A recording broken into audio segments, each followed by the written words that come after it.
수업이 좀 길어요. 좀 길고요. 오늘은 제가 원래는 이제 그 고향을 내려가지 않을까 생각을 했었는데 뭐 어머니도 좀 입원하시고 그래서 내려가긴 해야 될 것 같아요. 그래서 사실 고향이라고 해봤자 서울인데 서울인데 예, 근데 이제 예, 뭐 안성 쪽으로 좀 이제 가셨다 그래서 예, 그쪽으로 좀 가봐야 될 것 같아요. 근데 어쨌든 우리가 이제 평균 수업 시간은 하루에 이제 5시간 정도는 할 거고요. 평균적으로는 예, 5시간 정도 수업을 할 거고. 그러니까 약간 이제 제가 항상 대치동에서 그러니까 목동이나 예, 목동에서 원래 하고 있었고 대치동이나 이제 강남 쪽에서 이제 뭔가 수업을 깔려고 하면 3시간으로 맞추라고 3시간 반 예, 기본 규정이라고 이렇게 얘기를 하시더라고요. 근데 내가 그 시간 내에 아무리 생각해도 전달을 다 못할 것 같아서 우리가 어떤 논리를 정확하게 논리라고 하는 게 사실 눈에 보이지 않잖아요. 그죠? 말로 구체적으로 표현되지 않으니까 물론 이제 표현되는 논리들도 있지만 우리가 좀 수능에서 실제로 문제를 풀면서 생각하고 이해하고 그것들을 바탕으로 사고하려면 그죠? 그 논리들이 스스로 나 자신을 설득할 수 있어야 되는데 이게 어렴풋이 느껴지긴 하는데 그 느껴지는 논리가 명쾌하게 내 자신한테 스스로 내가 나한테 설명을 못하다 보니까 뭐 옆에 있는 사람한테 당연히 설명 못하고요. 아 그냥 그렇잖아 뭐 이런 식의 설명들만 아 여긴 당연한 거야. 그죠? 근데 그렇지 않다라는 걸 좀 보여주고 싶은 거야. 아시다시피 모든 사람 다 직관이 달라요. 그죠? 워렌 버핏의 직관과 제 직관이 다릅니다. 뭐 워렌 버핏이 아무리 위대한 사람이라고 해도 그죠? 빌 게이츠가 아무리 위대한 사람이라고 해도 여기서 고등학교 수학을 누가 더 잘 가르치냐라고 얘기하면 그건 다르죠 당연히. 그죠? 그 빌 게이츠는 빌 게이츠가 갖고 있는 경험에 의해서 직관이 형성이 됐고 나는 내가 갖고 있는 경험에 의해서 직관이 형성이 됐기 때문에 그죠? 아시다시피 그죠? 우리가 전문 분야가 아닌 부분에 대해서는 되게 추상적이고 되게 뭉뚱그려서 어떤 것들을 표현하게 돼 있어. 그죠? 뭐 음악하는 사람들도 마찬가지로 우리 음악을 그냥 뭐 경쾌하다, 좋다, 뭐 이렇게 그냥 표현하지만, 그죠? 뭐 음악을 진짜로 해고 많이 그 분야에서 연구했던 사람들은 음악을 들으면서 너 음악 했었지? 안 했냐? 누가 했지? 자, 어쨌든 뭐 그러면 이제 되게 구체적이고, 그죠? 뭐 박진영 보세요. 그 어디야? 옛날에 슈퍼스타 K 나왔었나요? 아닌가? 뭐였지? 박진영 나왔던 게? 뭐? 아, K-파스타, 맞아. 거기서 보면 되게 구체적으로, 그죠? 막 화음, 단조 막 이런 거 얘기하면서 뭐가 이렇게 변한다. 그 사람은 그렇게 인지가 되는 거야. 왜? 거기에 대해서 많이 고민하고, 많이 관찰하고, 많이 생각했으니까. 응? 아는 만큼 보이게 돼 있어, 모든 것들은. 그죠? 그래서 그 사람의 언어로는 그렇게 구체적으로 표현이 되는 거지. 근데 우리가 지금 수능 시험을 보는 거잖아요. 근데 여러분, 제가 봤을 때 거의 다 1등급 언저리에 있는 사람들이 왔을 거도 알고 있어요. 어차피 3, 4등급 오면 거의 100% 중간에 나가. 그래서 내가 항상 이제 1, 2등급 친구들이 이제 이 특강을 들어야 된다고 얘기를 했는데 어쨌든 그 정도가 된다면 사실 우리는 수능에 있어서는 어느 정도 전문가가 돼야 되거든요. 그러니까 상황이 나왔을 때 이해하고 표현하고 사고할 줄 알아야 돼. 근데 그게 여전히 되게 뭉뚱그려서 그냥 추상적으로만 남아있어. 30번은 그냥 어렵고 복잡해 정도로 남아있지. 이게 30번이 왜 어렵고 왜 복잡하고 어떻게 처리가 되고 내가 어떤 사고의 과정을 일관된 사고의 과정을 거쳐서 하는지를 정확하게 잘 표현을 못하는 것 같아요. 근데 그런 부분들을 되게 명쾌하고 간결하게 정리를 해서 여러분들이 어렵다고 생각했던 문제들도 내가 스스로 설명할 수 있는 그런 용어와 논리를 갖고 풀 수 있다는 걸 보여주고 그걸 바탕으로 사고할 수 있게 만드는 게 이번 수업의 목적이야. 혹자는 또 그렇지. 누군가는 그렇게 얘기할 수 있어. 3일 동안 수학이 어떻게 비약적으로 발전하냐. 그게 말이 되냐? 이렇게 얘기하는 사람들도 있겠지만 저는 가능하다고 보기 때문에 저는 가능하다고 보기 때문에 가능하다고 믿는 사람이 있고 아닌 사람이 있는 거죠. 그래서 그렇게 생각합니다. 그래서 오늘 수업은 그런 부분들에 대해서 계속 일관된 용어들을 원래 이제 저번 시간에 수업할 때는 용어를 제가 이제 이틀 동안 수업을 다 끝내야 되는 상황이어서 되게 좀 빠르게 급하게 나간 게 있어요. 그죠? 급하게 나간 게 있는데 이번에는 좀 용어까지 다 정립을 해서 처음부터 다 정립을 해서 나갈 거기 때문에 그렇게 이해하는데 되게 힘들거나 그러지는 않을 거라고 생각해. 모든 문제를 다 풀어주는 게 목표고 오늘 수업은 17번까지 문제를 풀고 그 다음에 이제 이과 추가로 한 3문제 정도 푸는 게 목표야. 목표입니다. 그렇죠? 목표인데 달성하려고 노력을 할 거예요. 그렇게 생각을 하시면 되고요. 자, 우리가 지금부터 한번 시작을 해볼게요. 자, 추석이 지금 3일 남았어요. 3일. 그죠? 추석이 이제 우리가 3일 동안 특강을 할 거야. 그죠? 이번 기간이 끝나고 나도 수능이 이제 50일은 적어도 남기 때문에 여러분들이 공부할 수 있는 충분한 시간이 있다고 보고요. 그죠? 그 시간 동안에 이제 어떻게 해야 될지는 이따 수업하다 좀 이제 지루해질 때쯤에 얘기를 할게요. 그러니까 저는 이제 일방적으로 그냥 얘기하는 것들은 별로 좋아하지 않고 납득을 시키고 싶어. 그러니까 설득하고 싶은 거야. 그러니까 너희들이 갖고 있는 경험, 그러니까 아무리 좋은 얘기를 하더라도 스스로 납득이 되지 않고 설득이 되지 않으면 그 사람 행동 변화에 영향을 못 주잖아. 그지? 좀 납득하고 설득을 시켜서 실제로 행동 변화에 영향을 주고 그것들이 수능에 좀 기여할 수 있으면 좋겠다. 그게 이번 수업의 목적입니다. 그래서 행동적인 측면이나 사고적인 측면부터 모든 것들을 다 설명해 드리도록 할게요. 분명히 3일 끝나고 나면 후회 없다는 생각이 들 거야. 걱정하지 말고 수업에 집중을 하시면 될 것 같아요. 알겠죠? 수업이 좀 깁니다.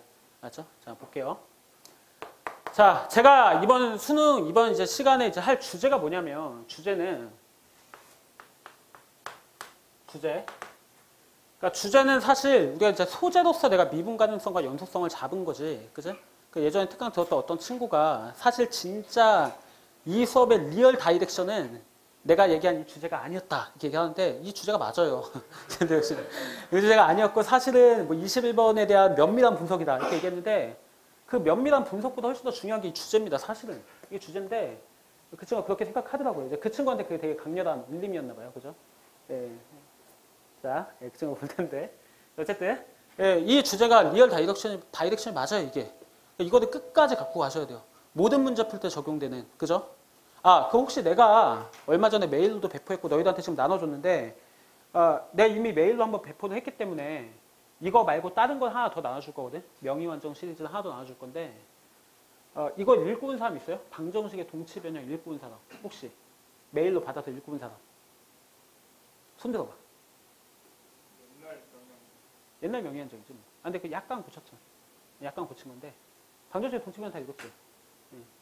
거기 한번 읽어보시면 좀 어느 정도 제 수업의 방향을 좀 잡을 수가 있어요.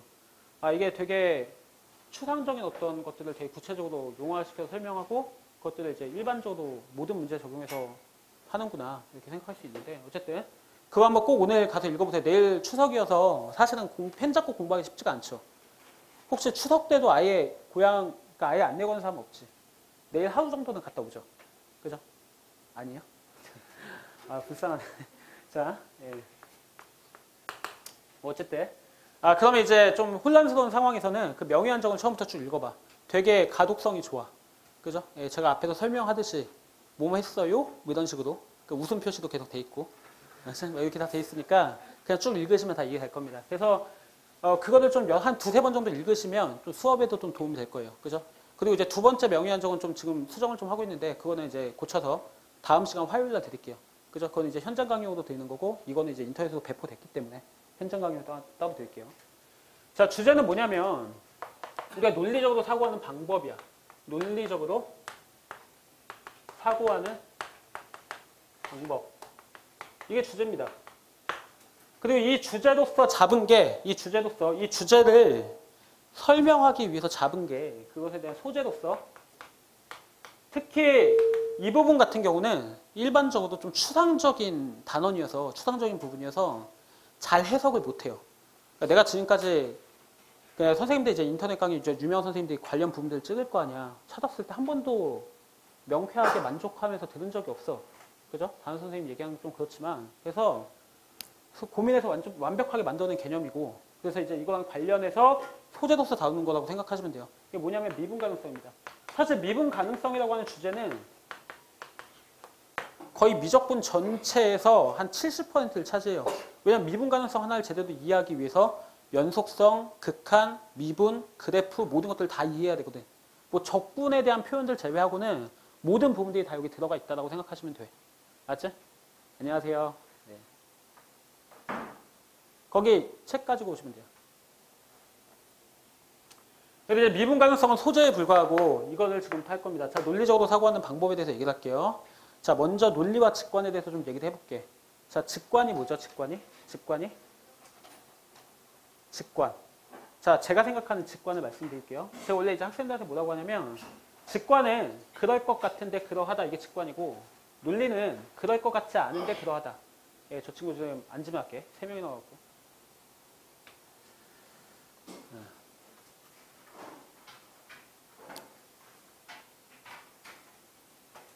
자,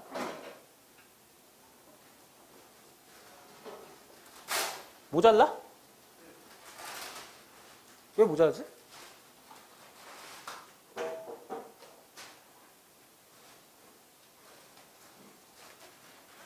거기에 비춰보면 문과 이과 나와 있어.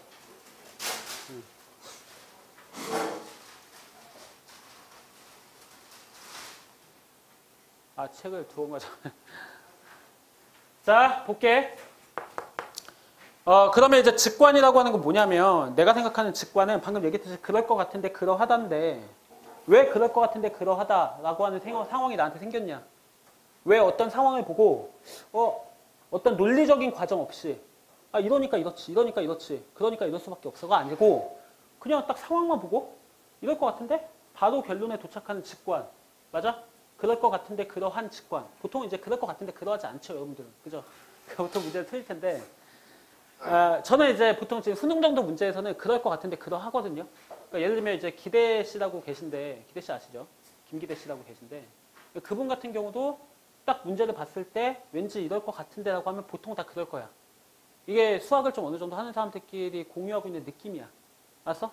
그냥 딱 상황을 딱 보자마자 3차 함수면 이런 거밖에 없지 뭐. 뭐 이게 이제 초월함수인데 이런 구조의 초월함수는 이럴 수밖에 없지 뭐. 그럼 뭐 문제 나와 있으면 대충 이런 걸로 문제 나왔겠네. 그럼 이제 중간에 논리고다 싹 다 생략하고 아 이렇게 될 거야 라고 이렇게 될 거야 라고 어느 정도 예측하고 문제를 푸니까 당연히 그 중간 과정에서 판단하는 데 시간이 안 걸리잖아요. 사실 수학에서 가장 많이 시간이 걸리는 데가 계산이 아니야. 판단이지, 판단. 그죠? 판단하는 데 시간이 가장 오래 걸리고 일부 계산을 통해서 판단해야 되는 부분들도 있는데 그 판단이 어느 정도 서 있는 상태로 문제를 풀면 그죠? 판단이 서 있는 상태로 이거 그냥 그럴 것 같은데? 라고 생각하면서 문제를 푸는데 그러한 방식으로 문제가 흘러가면 문제를 빨리 풀겠죠. 뭐 이혜연 씨, 리듬농구 다 마찬가지입니다. 다 그런 직관들을 갖고 있는 거야. 그 사람들이 했던 경험 그걸 우리가 따라가면 되는 거죠. 그지? 사실은. 그죠? 근데 거기에서 조금 더 시간을 단축하고 효율성을 부여한다라고 하는 게 강사의 역할이라고 저는 생각을 하는 거죠. 저는 그래서 이제 직관이라고 하는 걸 이렇게 생각하는 거죠. 직관. 저번 시간에 이제 이렇게 했었는데, 뭐, 동영상 강의 보신 분들 알겠지만. 자, 이거 한번 따라해 보세요. 그죠? 이거 한번 해볼게. 따라해봐. 자, 이거 한번 따라해봐. 이렇게. 해봐. 이거 한번 해봐.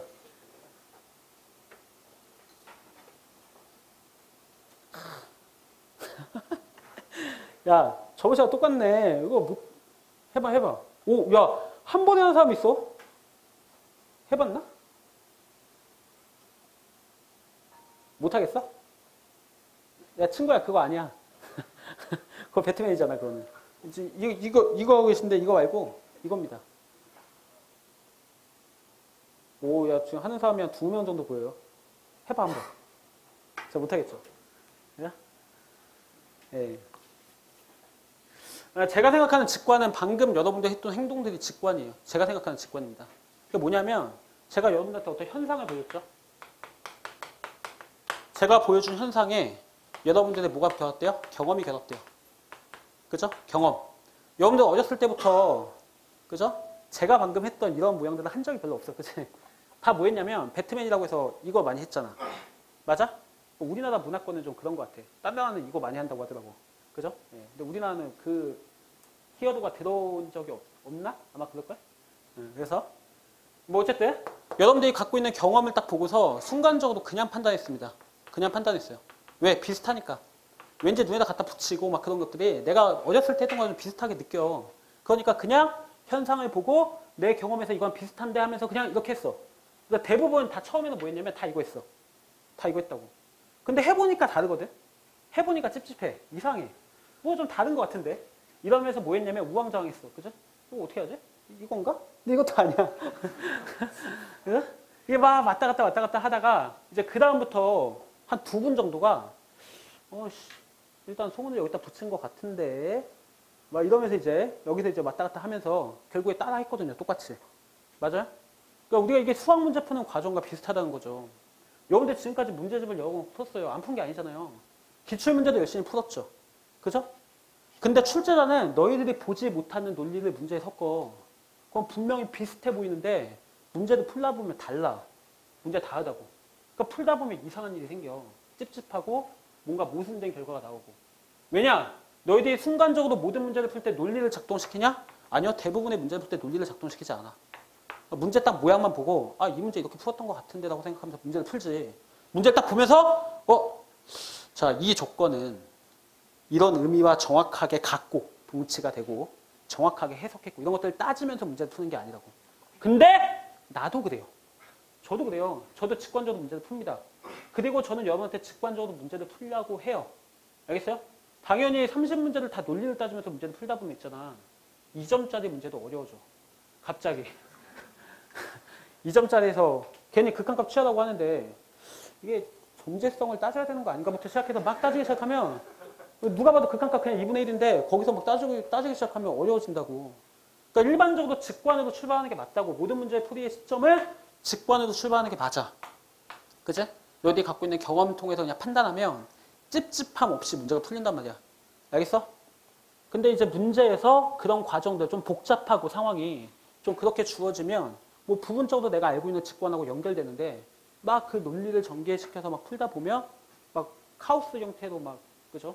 멘붕 상태로 이제 빠지죠. 그죠? 이제 그런 경우에 우리가 뭘 작동을 시켜야 되죠? 당연히 이 직관으로 해결되지 않는 문제에 대해서 우리가 뭘 작동을 시켜야 돼? 논리를 작동을 시켜야 되는 거야. 그죠? 논리. 그 논리를 적용하는 방식에 대한 얘기야. 그게 리얼 다이렉션이 맞아. 논리적으로 사고하는 방식. 알았어? 그것에 대한 용어를 정립하고 그 용어를 통해서 문제를 풀어나가고 그게 일관성 있다라고 하는 사실을 느껴야 돼. 물론 내가 크게 분할해서 크게 한 3가지 정도로 크게 흐름을 잡아줄 거고 잠깐 자, 내가 크게 한 3가지 정도 흐름을 잡아줄 거고 그 흐름으로 모든 문제를 풀어나갈 건데 그 중간중간 과정에서 나오는 세부적인 논리들이 있죠. 그죠? 그런 논리들도 일부 인지가 잘 돼 있지 않으면 거기서 또 막힐 수가 있어요. 근데 그런 막힌 부분들을 해결하시면 됩니다. 방정식의 동치 변형이라고 하는 제가 명의연정을 드렸는데 그 부분도 세부적인 논리들 중에 하나야. 알겠어? 그리고 내가 다음 시간에 추가로 줄게. 그죠? 뭐 중심 문자 설정에 대한 아이디어랑 그죠? 몇 가지 좀 아이디어를 한 40페이지짜리 또 드릴 거거든요. 그죠? 예, 그것도 이제 자작 문제랑 기출 킬러 문제 섞여서 그죠? 일반적인 이제 그 흐름이 있는데 그런 것도 이제 사실은 그 논리 안에 있는 세부 논리들 중에 하나예요. 알겠어요? 잘 보시면 괜찮을 것 같아요. 그래서 지금부터 논리적으로 이러한 직관의 모순을 그죠? 논리로 극복을 해야 되는데 그 논리적으로 사고하는 방법을 지금부터 수업 시간에 지금부터 설명한다는 얘기야. 알겠어? 자, 내용을 들어갈게요. 자, 내용을 들어가겠습니다. 자, 논리적으로 사고하는 방법이에요. 첫 번째. 자, 내가 한 3가지 정도의 용어를 설명할 겁니다. 첫 번째는 뭐냐면 해석이고 해석. 알았어? 해석을 좀 더 세분화시켜서 얘기를 할 거야. 해석이고. 그죠? 두 번째는 보장성이고 보장성이고 세 번째는 분할적 사고야. 알겠어? 이 3가지 용어를 잘 기억해야 돼. 뭐라고? 첫 번째는 해석. 두 번째는 뭐? 보장성. 세 번째는 뭐? 분할적 사고. 해석과 보장성과 분할적 사고는 모든 문제를 풀 때 다 따져야 됩니다. 물론 직관적으로 그냥 문제 풀리는 이런 문제들은 안 따져도 돼. 딱 보자마자 그냥 그럴 것 같은데 그러한데 뭘 그걸 따집니까? 그죠? 거기서 우리가 딱 막혔을 때 그때 우리가 해야 되는 게 뭐야? 해석을 따져야 되고 내가 제대로 해석했는가? 그 해석이 어떠한 종류의 해석인가? 이런 것들 따져야 돼요. 자, 해석부터 좀 얘기해 볼게요. 자, 3가지를 얘기할 겁니다. 자, 논리에 이름을 붙인 건 3가지야. 첫 번째 뭐? 해석. 자, 두 번째는 보장성. 자, 세 번째는 분할적 사고. 3가지입니다.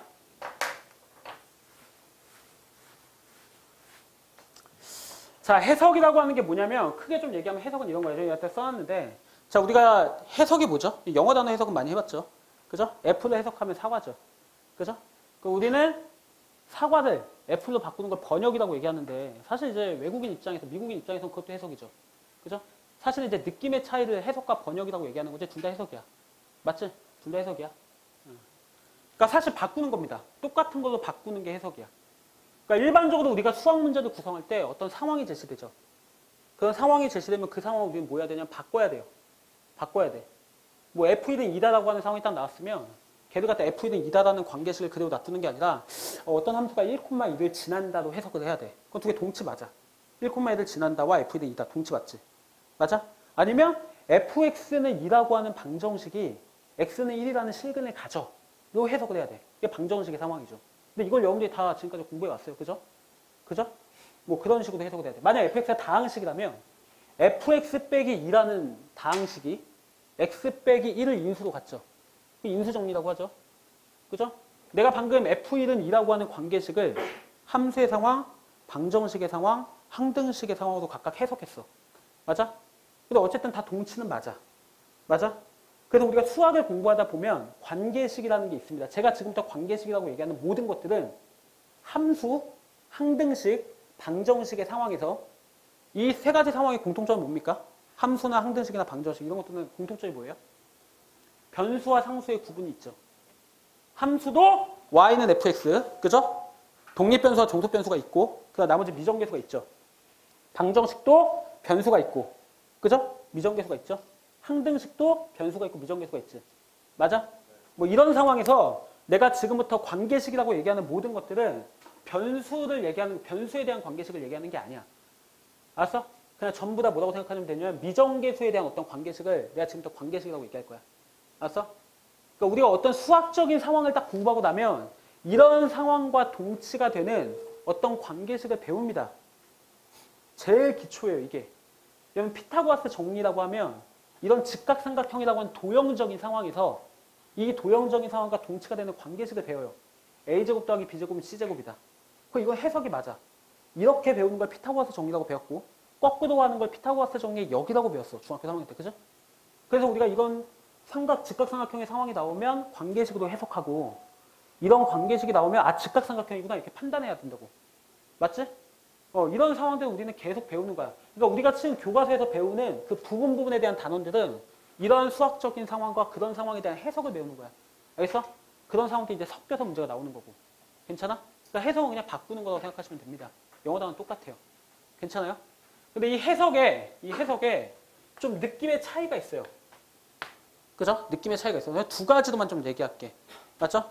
단발적인 해석이 있고요. 추론적 해석이 있습니다. 두 가지예요. 크게는. 자, 단발적인 해석은 뭐냐면 추론적인 해석은 보통 어려운 거고 저 추론적인 해석이 나오면 보통 애들이 잘 문제를 못 풉니다. 보통 못 풀어요. 작년 수능 30번도 그렇고 지금 여러분들이 못 푼 문제들이 다 부분적으로 추론적 해석이 들어가. 근데 이제 이렇게만 얘기하면 또 못 느껴야 되잖아. 그죠? 단발적인 해석은 내가 방금 얘기했던 그런 거야. 피타고라스 정리 같은 거. 맞죠? 어떤 수학적인 상황이 제시가 됐을 때 그 몇 개의 단계를 거쳐서 해석이 되는 게 아니라 보자마자 바로 해석되는 것들이 단발적인 해석들이야. 알았어? 그죠? 네. 뭐 직각삼각형이 나오면 당연히 피타고라스 정리를 쓸 수 있잖아요. 그죠? 뭐 벡터가 서로 수직한다. 이러면 내적하면 0이다. 제가 눈가를 지금 소외시켰는데. 자, 미안해. 자, 예. 자, 알겠어? 이런 단발적인 해석들은 어떤 과정을 거치지 않고 바로 바뀌는 거야. 우리가 배웠던 수학적 개념에 의해서. 단발적인 해석이고 추론적 해석은 뭐냐면 바로 해석이 안 돼. 얘랑 똑같은 걸로 우리가 못 바꿔. 바로. 그럼 우리는 뭐 해야 돼요? 추론해야 되죠. 추론하는 게 크게 두 가지가 있습니다. 두 가지가 있는데 자연수, 정수 범위 내에서 추론을 할 때는 우리가 나열과 관찰을 통해서 나열하고 관찰해서 어느 정도까지 나열을 하면서 내가 알고 있는 개념이랑 연결시키는 과정이 들어가죠. 그 다음에 나열하다 보니까 아 이럴 수밖에 없겠네. 아 그러니까 얘가 이렇게 해석되는구나. 뭐 이러한 형태가 이제 우리가 자연수 정수 범위 내 해석이고요. 근데 그게 이제 실수 좀 연속적인 상황으로 나온다면 연속적인 상황이라고 하는 게 예를 들면 이제 실수 범위 내에서 추론을 해야 되거나 아니면 그래프가 움직이는데 그래프가 딱딱 끊어져서 막 한 3가지, 4가지 이런 케이스로 움직이는 게 아니고 예를 들면 2차 함수가 y는 ax 제곱 더하기 bx 더하기 c인데 b랑 c가 이제 숫자로 주어지고 a가 예를 들면 뭐 a가 자연수래. 그럼 그래프 자체가 이렇게 딱딱딱 끊어지면서 움직이겠지. 연속적으로 움직이는 게 아니라. 그죠? 근데 이제 a가 실수라고 한다면 그래프가 연속적으로 이렇게 움직이겠지. 이게 좀 연속적인 상황들에서는 추론하는 방식이 좀 다르죠. 이럴 때는 연속적인 상황에서는 당연히 모든 점들을 다 확인할 수 없죠. 얘는 모든 점을 확인하겠다는 게 사실 의도잖아, 처음에. 1부터 대입해서 모든 걸 다 한번 확인해 볼까 했는데 중간 과정에서 아, 다 확인할 필요가 없네. 라고 딱 느껴서 해석을 딱 끝내는 거잖아. 그지? 근데 얘 같은 경우는 다 확인할 수가 없어요. 그래서 뭐 해야 되죠? 연속적인 상황에서는? 자, 상황을 뭐 해야 되냐면 상황을 일단 고정해야 됩니다. 아세요? 고정해야 돼요. 상황을 고정시켜야 돼. 점을 하나로 딱 고정시켜 놓고 아니면 함수가 움직인다면 그 함수를 딱 하나로 고정시켜 놓고 그럼 고정시켜 놓고 관찰한 다음에 그 관찰하는 걸 뭐 해야 돼요? 귀납적으로 확장시켜야 돼요. 귀납적으로 확장을 시켜야 된다고. 귀납적이 뭔지 알지? 맞아? 그 점을 옆으로 조금씩 옮겨가면서 아 이게 논리관계가 다 똑같구나. 다 똑같은 결론이 나올 수밖에 없네. 다른 결론이 나오는 점들이 어디 있지? 아 여기서 또 여기는 좀 다르겠다. 이렇게 해서 우리가 한 점을 관찰하고 그죠? 상황을 고정하고 관찰하고 확장시키는 이러한 논리 과정을 통해서 우리가 추론적 해석을 할 수가 있다는 거야. 그래서 대부분 이런 문제들이 딱 조건을 받아들였을 때 되게 멍 때리게 만드는 조건들이야. 아씨 케이스 너무 많은데 복잡한데 그러고 나서 한참 고민하다가 아무것도 못하고 넘어가죠. 그죠? 뭐 작년 수능 30번도 마찬가지고요. 그죠? 예. 그렇고요. 이 단발적인 해석들이 당연히 문제에서 뭐 하나 정도가 나오면 이건 되게 쉬운 문제, 2점짜리나 3점짜리 문제야. 그죠? 다음 무한급수가 수렴할 때, 무한등비급수가 수렴할 때 뭐 합이 얘다. 그 문제가 끝났어, 거기. 그러면 그냥 공식 쓰면 끝나잖아요. 그죠? 예, 그러면 이제 그냥 답이 구해지는 문제고. 근데 이 문제는 뭐냐면 이런 단발적인 해석을 해야 되는 조건들이 많아요. 많아. 이 많이 같이 포진돼 있다면 크게 느낌이 좀 두 가지로 구성이 돼요. 이게 뭐냐면 이게 좀 스토리 구조가 있고요. 그러니까 조건들이 있잖아. 위에서부터 쭉 읽어나가. 위에 있는 조건을 딱 해석해. 아, 그러니까 그래프가 이거란 뜻이구나. 그럼 걔를 기반으로 밑에 있는 조건 또 해석해. 아, 그러니까 또 이렇게 되겠네. 이렇게 뭔가 이렇게 좁혀지면서 최종 결론까지 딱 도착하는 이런 좀 스토리 구조를 갖고 있는 해석들이 있어. 그죠? 근데 이런 문제는 근데 좀 4점짜리긴 한데 좀 쉬운 형태야. 왜냐면 위에서부터 그냥 해석하니까 문제가 그냥 풀리잖아. 그죠? 이런 형태는 좀 그래도 좀 쉬운 형태인데 좀 종합적인 구조가 있습니다. 종합적 구조.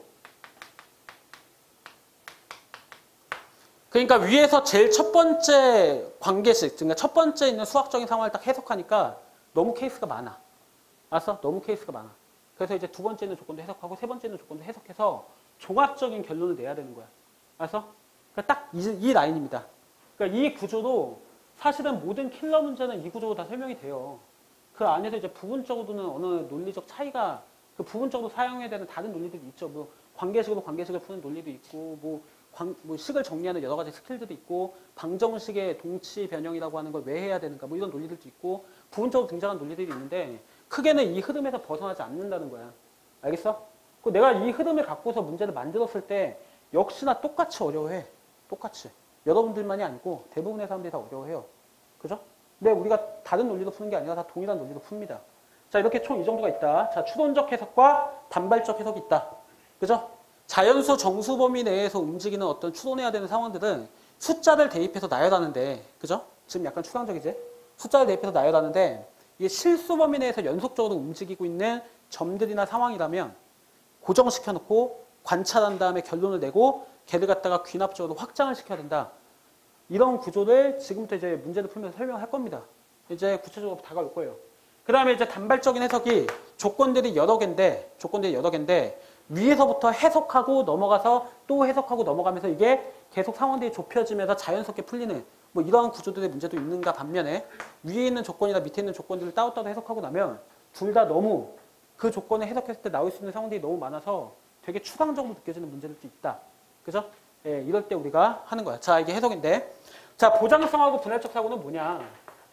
보장성하고 분할적 사고는 보장성은 이런 겁니다. 그러니까 이런 부분들에 대한 우리가 어떤 문제들을 풀 때는요. 그죠? 주어진 조건이 많잖아. 그럼 우리가 조건들을 정리하고 나서 이 조건과 조건이 연결돼서 뭔가 상황들이 보장되기 시작합니다. 그러니까 예를 들면 A라는 조건에서 F1은 1이거나 F2는 2라는 관계식이 나왔다고. F1은 1이거나 F2는 2다. 뭐 이런 관계식이 나왔어. 근데 그 밑에 있는 조건에서 뭐 쭉 하다 보니까 F1은 0보다 작다라는 그 조건을 해석하니까 F1은 0보다 작다는 결과가 나와. 그러면 처음에 조건을 해석했을 때는 F1은 1이거나 또는 F2는 2였는데 얘가 1일 수도 있고 얘가 1이 아니고 얘가 2일 수도 있고 둘 다 1이고 2일 수도 있고 케이스가 되게 많았는데 밑에 있는 조건을 해석하다 보니까 F1이 0보다 작을 수밖에 없는 상황이야. 그럼 위에서 뭐가 보장됩니까? F2가 일하는 상황이 딱 보장이 되죠. 그러니까 위에 있는 조건이 어떻게 돼요? 아까는 추상적이고 케이스가 많았는데 밑에 있는 조건에 의해서 보장되는 상황들이 생기면서 더 구체적인 조건으로 해석이 된다고. 그러니까 우리가 이 조건들을 다 나열해서 정리해 놓고서 이 조건으로 인해서 얘가 더 보장되는 상황들, 보장되는 상황들, 보장되는 상황들을 좁혀가면서 이렇게 해서 문제를 풀어도 보통 어려워요. 아, 나는 안 어렵냐. 저도 어려워요. 저도 어려워. 저 문제를 풀면서 막, 아이, 이건 직관적으로 그냥. 이게 아니야. 저도 따져요. 근데 난 따질 줄 아는 거고. 여러분들 따질 줄 모르는 것 같아. 뭐 그 정도 차이인 것 같아요. 알겠어? 그래서 보장성을 계속 확인해야 됩니다. 보장성을 계속 확인하면서, 그죠? 보장성을 좀 확인하면서 계속 상황을 좁혀가야 돼. 해석해서. 알았어? 그 최종적으로 해석돼 있는 상황들을 마지막에 결론을 내면 되게 간단하게 결론이 나는. 그죠? 이게 생각보다 쉽지가 않아요. 연습하셔야 되는 거죠, 이거는. 알겠어요? 그 문제를 통해서 계속 연습을 하고 이 용어들을 계속 언급을 할 거야. 문제를 풀면서. 자, 얘 때문에 보장되는 상황이 뭐야? 이 조건에서. 이렇게 보장이 되지? 그러니까 이 조건을 다시 해석하면 이렇게 해석되지. 훨씬 더 구체적인 조건으로 해석이 되는 거야. 알겠어? 화난 거 아니죠? 갑자기. 네. 자, 예. 그 다음에 이제 분할적 사고는 뭐냐? 분할적 사고. 이 분할적 사고가 사실 논리적 사고의 기초인데요. 분할적 사고. 그러니까 분할적 사고는 한 번에 여러 가지 기준으로 동시에 생각하는 게 아닙니다. 아세요? 우리가 과학을 탐구할 때도 마찬가지잖아요. 그죠? 독립변인, 종속변인이 있고 통제변인이 있죠. 우리가 과학에서 어떤 논리적 결론을 잘 내려면 우리가 끊임없이 인간이 갖고 있는 오류에 대해서 과학 시간부터 얘기를 하는데 다 통제시켜 놓고 하나만 조작을 해야 이 조작된 결과에 따른, 그죠? 예, 결과를 얘기할 수 있는 거지. 그지? 뭐 변하는 원인이 두 가지면 뭐에 의해서 이런 결론이 나는지 우리가 어떻게 알아. 그지? 그러니까 우리는 하나를 제외하고는 전부 다 통제시키잖아. 수학이 똑같아. 알았어? 미정계수가 여러 개여도 하나만 조작해주고 나머지 다 통제시키고 생각하는 거야. 그런 생각하는 사고방식이 중심 문자 설정에 대한 아이디어고 그건 다음 시간에 줄게. 명의한정. 맞죠? 그 이제 내가 어제 갑자기 준다고 애들한테 선포를 해갖고 그래서 이제 정리하고 있는데 정리해서 이제 다음 시간에 주도록 하고요. 그거는. 뭐 어쨌든.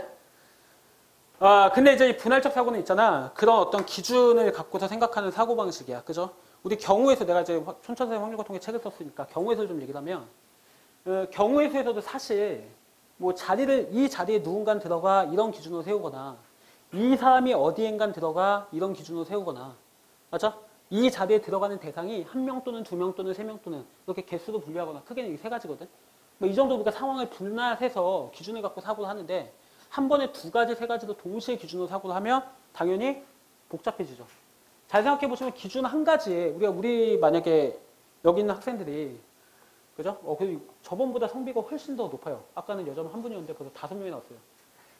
예, 저번 수업 시간에 남자 한 60명에 여자 3명인가 2명인가 있었는데. 네. 자. 네. 자, 제가 우리 이 교실에 있는 사람들 한번 분류해 볼게. 첫 번째는 안경을 쓴 사람과 쓰지 않은 사람. 그죠? 안경을 쓴 사람과 쓰지 않은 사람. 자, 안경을 쓴 사람이 있고요. 안경을 쓰지 않은 사람이 있어요. 그러니까 안경이라고 하는 기준을 제가 세운 거죠. 그죠? 그 다음에 남자와 여자. 그죠? 중간지대에 있는 사람은 없죠. 그죠? 자, 그럼 이 안에서 또 남자와 여자가 있고 이 안에서 또 남자와 여자가 있죠. 그죠? 또 어떤 기준이 있을까요? 예를 들면 다들 머리 스타일이 다 똑같아갖고 시계를 뭐 또 기준으로 한다. 시계를 차고 있는 사람과 차지 않는 사람. 시계를 차고 있는 사람과 차지 않는 사람. 지금 몇 가지 기준이죠? 3가지 기준이죠. 3가지 기준을 동시에 적용하면 나올 수 있는 케이스는 8가지로 분할돼. 고배 법칙으로 증가해. 근데 이게 그나마 안경을 쓴 사람과 쓰지 않은 사람 이렇게 2가지로만 구분해서 그렇지. 그죠? 예를 들면 뭐 자연수 정수를 분류하는데 뭐 4로 나눈 나머지가 0, 뭐 1, 2, 3 이렇게 해서 4가지로 분류하고 또 그 안에서 분류하고 이러면 고배 법칙으로 증가하기 때문에 나올 수 있는 케이스가 굉장히 많아져.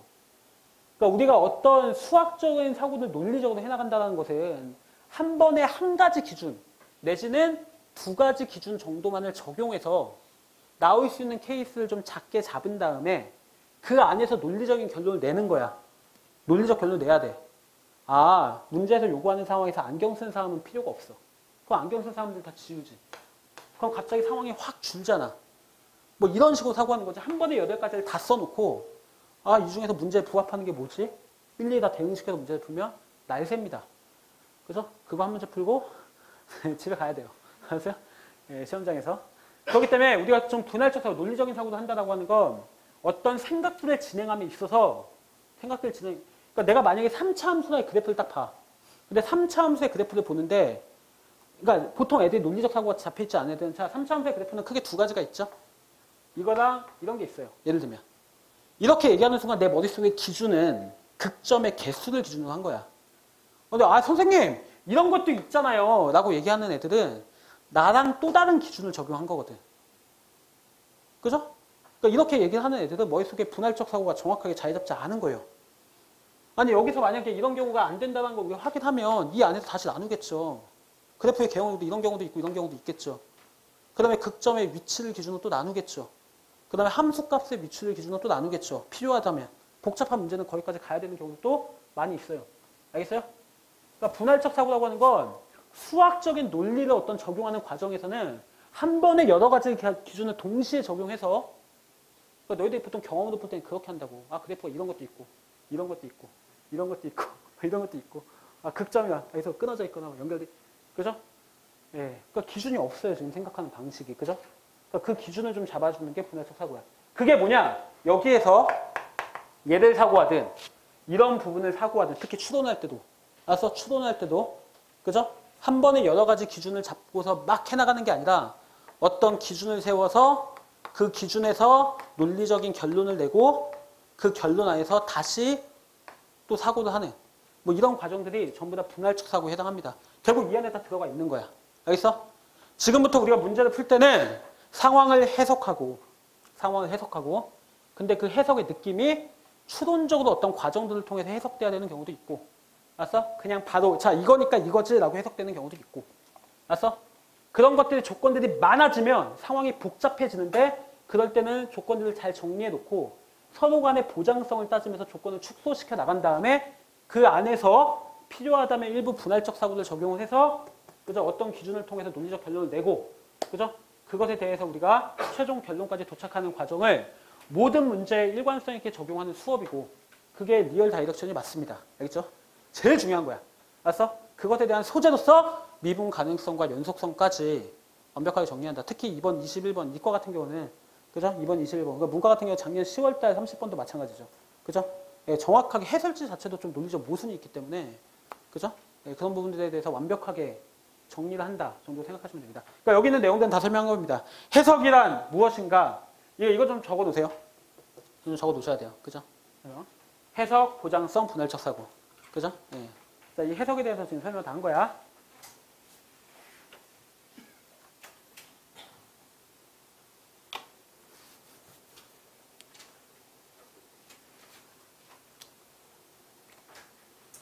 자, 문제를 풀면 훨씬 더 구체적으로 이해가 갈 겁니다. 이런 걸 얘기하는 거였구나. 그 기출문제도 다 똑같은 방식으로 해석이 된다는 걸 이해할 수 있어. 알겠어?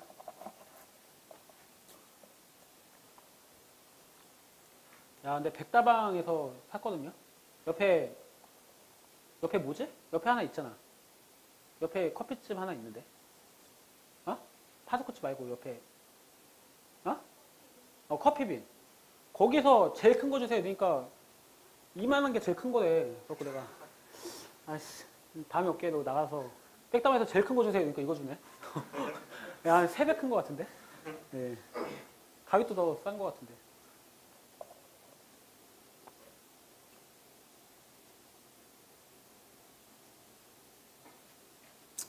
자, 됐죠? 자, 문제가 왜 어려웠을까? 제가 낸 문제가. 예, 문제를 낼 때요. 이걸 다 구조적으로 넣었어요. 그죠? 그러니까 뭔가 조건을 통해서 상황을 보장해야 되는 상황들을 넣었고요. 한 번에 해석이 되는 게 아니라 뭐 재작년 수능이나 작년 수능 30번처럼 뭔가 추론을 통해서 이럴 수밖에 없구나라는 결론을 얻어야 되는 과정들을 다 넣었어요. 그러니까 당연히 문제를 풀 때 여기 나오는 거죠. 복잡한데? 그죠? 예. 그것들이 다 넣었기 때문에 문제가 좀 어려운 겁니다. 그죠? 예. 그리고 제가 그 이과 같은 경우는 30일날, 9회 30일날 모의고사를 시행하니까 와서 보세요. 보시면 알겠지만 완벽하게 저는 수능 출제자라고 생각하고 문제를 낸 거기 때문에 지금까지 시험을 봤던 사람들은 되게 평가가 더 좋아. 왜냐면 내가 봤을 때 실무들이 난 되게 6월, 9월 그냥 변형 문제 같은 느낌들 되게 많이 받아. 근데 수능은 그런 느낌이 전혀 아니거든요. 그러니까 이 문과는 그런 느낌이에요. 문과는요. 자, 문과는 기출 잘 파야 돼요. 진짜. 한 10번 풀어도 괜찮아. 작년 수능을 봐. 똑같잖아, 문제가. 30번이 똑같아, 문제가. 그죠? 9회 문제가, 그 수능 문제가 똑같아요. 근데 이과는 안 그래. 이과는 느낌이 달라. 그러니까 한 12문제 정도는 문제 스타일도 비슷하고 거의 비슷한데, 그건 좀 시험에 대한 안정성을 주는 부분이고, 나머지 문제에서 분명히 많이 봤던 것 같은데 문제를 풀다가 잠깐 멈칫하는 부분이 생겨. 그러니까 멈칫했을 때 그걸 논리로 극복하고 딱 넘어가면 시험이 좀 스무스하게 넘어가는데, 그런 부분에서 한 2번만 앞에서 딱 멈추면 내년에 기약해야 될 수도 있어요. 아니, 한 14번쯤에서 한번 멈춘다. 이번에 9월도 마찬가지죠. 이과 같은 경우는. 그죠? 9월 달에 막 삼각함수 갑자기 변형하는 게 나왔죠. 그죠? 예, 저는 딱 보자마자 처음에, 저도 그냥 분할했어요, 처음에. 분할해서 문제 풀다가, 그냥, 전 내신도 많이 가르치고 했으니까, 그냥 이거 치환해서 풀면 되는데, 합성에 들어간다는 게 좀 찝찝하긴 했지만, 일단 시간 내에 풀려고 그냥 맞췄어. 그냥 풀어보고 그냥 넘어갔는데, 일반적으로 지금 그거 안 배운 애들은 당연히 멈췄겠지. 그 실제로 내가 문제를 풀려보니까 14번을 30번을 14번보다 더 잘 푼 애들이 많아. 이번에. 보시면 알겠지만 이번 수능에서 여러분들 정말 주의를 하셔야 되는 게 번호로 걸르시지 마세요. 일단 30번, 21번 걸르고 시작을 했는데 킬러가 29번에 있을 수도 있어요. 아세요? 내가 볼 때 21번, 30번은 크게 벗어나진 않는데 지금 수능 기조가 완전히 바뀌었잖아요. 그죠? 예전에는 우리가 원래 수능 기조가 수능에 대한 자격고사화, 그죠? 뭐 창의적 인재, 뭐 이런 것들이 기조였는데, 그죠? 수시 강화, 뭐 이런 기조였는데, 바뀌었죠. 공정성 강화, 뭐 이런 걸로 바뀌었고, 그죠? 수능의 비율이 올라가고, 그죠? 그래서 그렇게 번호로 걸으시면 안 됩니다. 예전처럼 킬러 2개에다가 이렇게 쭉 가다가 여기다 몰빵하는 구조가 아니야, 이제. 알았어? 난이도가 좀 이렇게 분배가 됩니다. 그죠? 예, 그래서 번호로 걸으시면 안 돼요. 어쨌든, 그래서 이제 그 9월 30일에 시행하는 모의고사는, 제가 이런 되게 추상적인 조건들만 6월구에서 뽑아냈지 상황 자체를 뽑아낸 게 아니어서 느낌이 달라요. 킬러 문제나 그 중간 부분에서 6월 9월에 대한 느낌은 다른데 풀고 나면 느낌이 비슷한데 작년 수능에서 만약 작년에 수능 봤던 사람들이 대부분이죠. 여기 고3 있어요? 고3 선 많아. 많아. 생각 많아. 깜짝 놀랐어. 네. 그러니까 이제 작년 수능을 보셨으면 6월, 9월하고 좀 수능 시험장에서 느낌이 달랐다는 걸 아실 거고 뭐 그 정도의 느낌의 차이를 갖고 오면서 현재 기조를 반영한 시험이기 때문에 예. 풀어보시면 알 겁니다. 좀 볼 수 있는 사람도 보세요. 어차피 무료니까. 네. 자, 해석에 대한 설명은 다 했어요. 해석에 대한 설명은 다 했고 쭉 넘어가시면 될 것 같습니다. 그죠? 아, 이 말만 좀 할게. 이 말만 좀 할게. 내가 이제 앞으로 동치라는 얘기를 좀 할 거야. 동치. 같다는 뜻이야. 같다는 뜻이야. 맞아? 값이 같다 뭐 이런 뜻이겠죠. 예, 두 개가 같은 의미를 갖고 있다는 뜻이야. 동치에 두 가지가 있는데요. 이제 상황과 관계식의 동치가 있고요. 상황과 상황의 동치가 있습니다.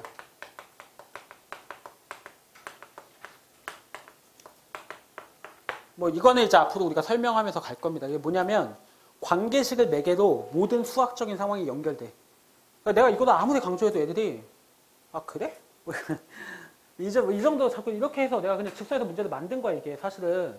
모든 내가 앞에 있는 애한테 수업을 하다가 야 관계식을 매개로 모든 수학적 상황이 연결돼. 심지어 확률하고 함수 문제도 연결될 수 있고 심지어 피타고라스 그러니까 도형적인 상황하고 함수도 연결시킬 수 있다.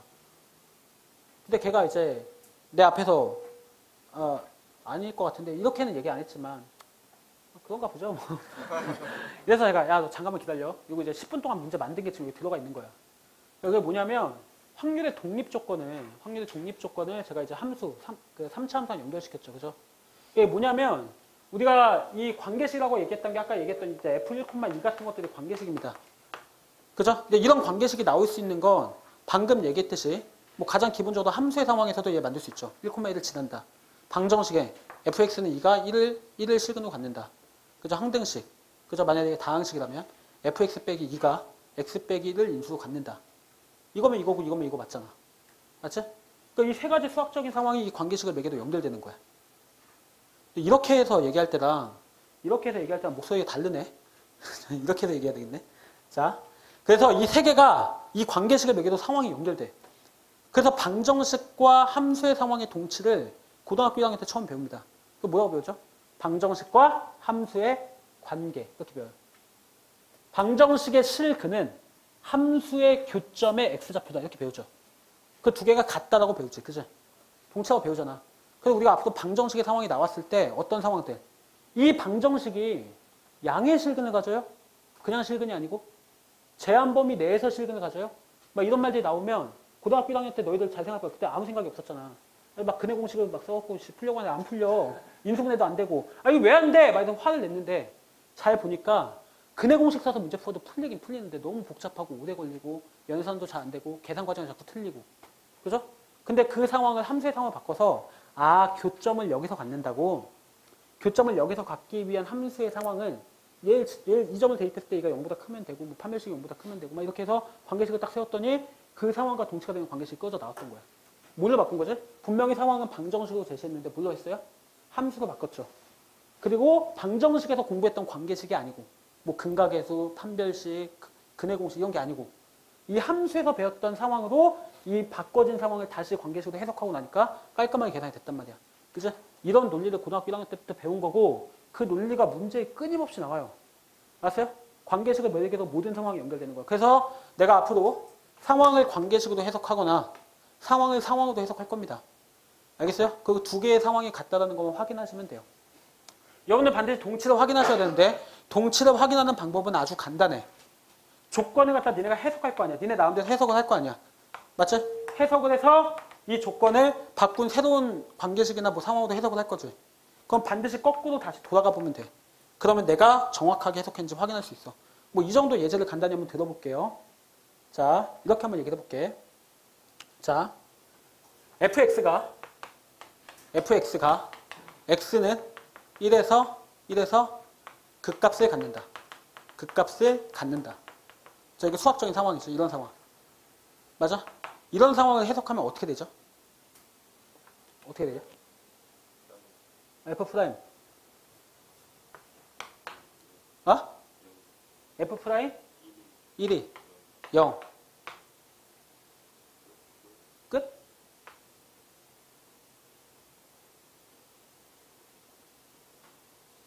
자, 그러니까 이렇게 해석을 했잖아.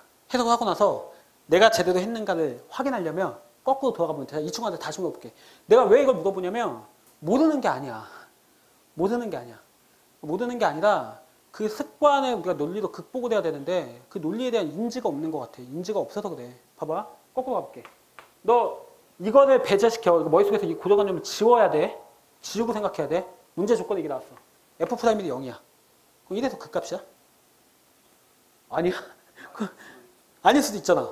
근데 너는 지금 이게 해석이라고 얘기를 했지. 그치? 틀렸지? 맞아? 이게 아니죠. F'이 0이라고 해서 반드시 X는 1에서 극값을 가져요? 그건 아니죠. 반드시 뭐가 돼야 됩니까? 1을 기준으로 부호가 바뀌어야 되겠죠. 근데 이제 나중에 이제 관통근 반사근을 얘기를 할 건데 1에서 뭐가 돼야 돼? 근이 관통해야 돼. X축을. 그죠? 그러니까 이제 용어를 설명하면 관통근이 돼야 돼. 이거 굉장히 중요한 문제야. 중요한 문제야. 판별식 D가 0보다 크냐 0보다 크거나 같냐의 문제가 생기기 때문에 그 등호 하나 때문에 자연수 정수 조건 주면 정수 하나씩 빠져요. 그럼 뭐 틀리는 거야. 알았어? 제대로 해석했는지 확인하는 방법은 아주 간단해.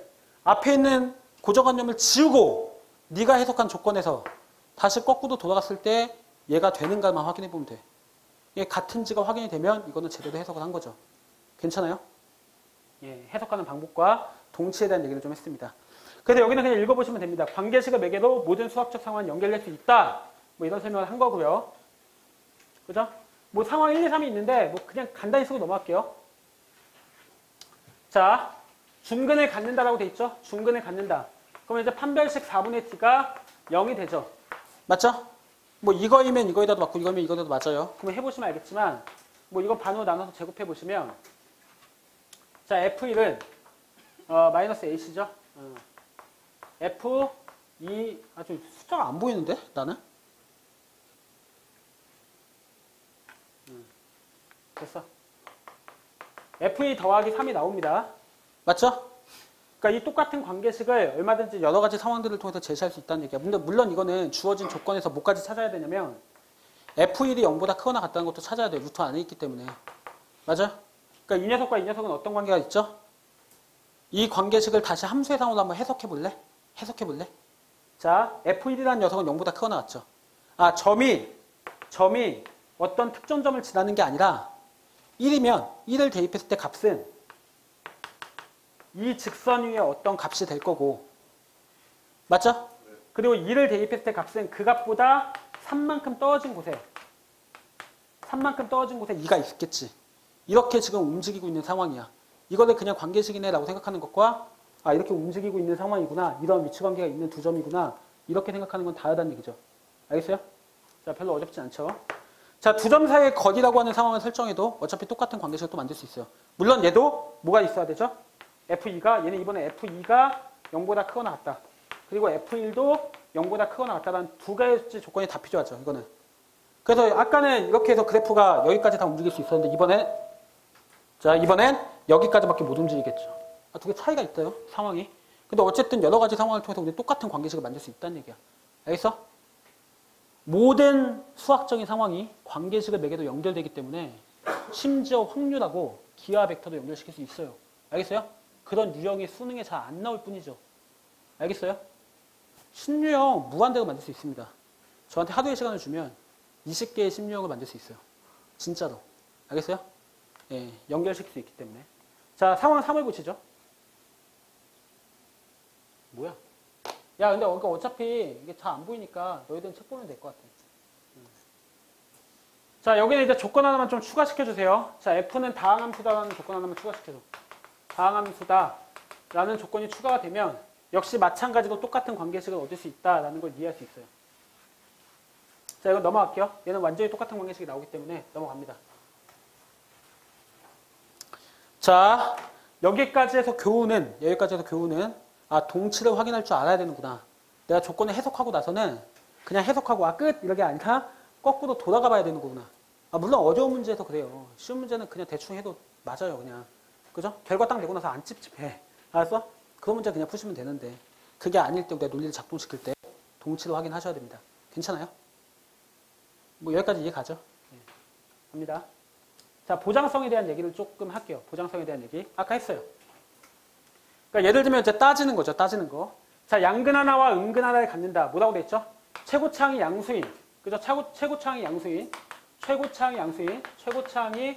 최고차항이 개수가 양수인 이차함수에 대해서 fx는 0이 하나의 양근과 하나의 음근을 갖는다. 라고 했을 때 얘와 동치가 되는 이러한 수학적인 상황, 방정식의 상황과 동치가 되는 관계식이 뭐죠? 알파, 베타는 0보다 작다죠. 괜찮아요? 이거 하나면 충분하거든요. 근데 이제 고등학교 1학년 때는 암기해서 끝났어, 이게. 암기했다고 그냥. 왜 항상 판별시티는 0보다 크고 두 실근의 합도 0보다 크고 두 실근의 곱도 0보다 크고 이렇게 했잖아. 두 근이 양근일 때는. 그죠? 근데 왜 양근 하나, 음근 하나일 때는 왜 저걸로 그냥 끝나지? 왜 끝나지? 이런 의문을 했어야 돼, 사실은. 그죠? 예. 근데 이 알파, 베타가 0보다 작으면 사실 여기서 한번 생각을 해보면 이 관계식을 갖다가 우리가 해석을 해보면 이 관계식을 해석을 해보면 사실 이 알파라는 게 실근이거나 허근이겠죠. 알파, 베타가. 그죠? 둘 중에 하나일 거야. 실근이거나 허근이야. 거꾸로 가는 과정입니다. 진짜 이걸 만족하면 저거일 수밖에 없는가를 확인하는 과정이야. 알파, 베타는 2차 방정식의 두 근이기 때문에 실근이거나 허근이죠.